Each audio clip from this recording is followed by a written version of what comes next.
Hey everybody, Marlon Robinson. I'm pastor here at Oasis Church, and wanted to do another video series, kind of keep everybody connected, keep everybody in contact, and put something out there. And plus, this is Holy Week, the week leading up to the cross and the resurrection of Jesus Christ. So I wanted to do a little study, just a 3-part series this week, and I wanted to do it over the 7 sayings of the cross, the 7 things that Jesus said on the cross. One of the most important things about him saying those things is it was such an excruciating thing to take a breath on the cross, much less to speak.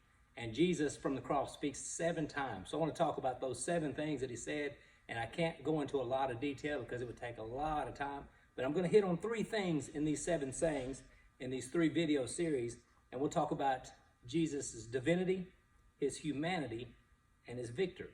So let's today look at the first 2 sayings from the cross. And the first one is when Jesus said, "Father, forgive them because they do not know what they are doing." And this is the anthem of the cross. This was the point of the cross, the forgiveness that was bought for us on the cross. Romans says, "But God proves his own love towards us, and that while we were yet sinners, Christ died for us." We didn't deserve forgiveness from the cross, but he gave it anyway. He said, "Father, forgive them. They have no idea what they're doing." And then he hammers the point across on the next saying from the cross. The second thing, as he's speaking to the thief on the cross next to him, he says, "Truly I tell you, today you will be with me in paradise." And this was the thief that took up for him, that defended him. But another scripture talks about both thieves railed on him. Both thieves gave Jesus a hard time for being there. And one of them saw the light. And I believe it was the first saying on the cross, "Father, forgive them, for they know not what they do," that brought him around to say, "Lord, remember me when you enter into your kingdom." And so the second saying is, "Truly, I tell you, today you will be with me in paradise."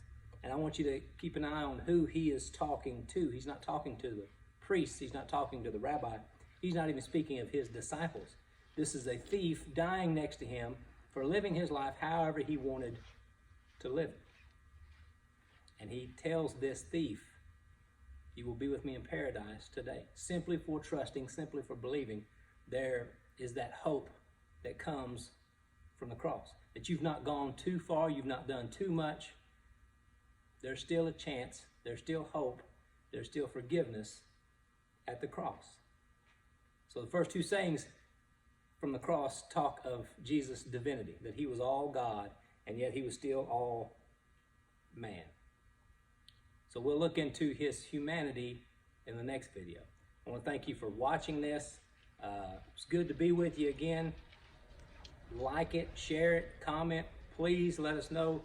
Let's get some feedback on these videos, and we'll see you for the second part in another day or so on the 7 sayings of the cross.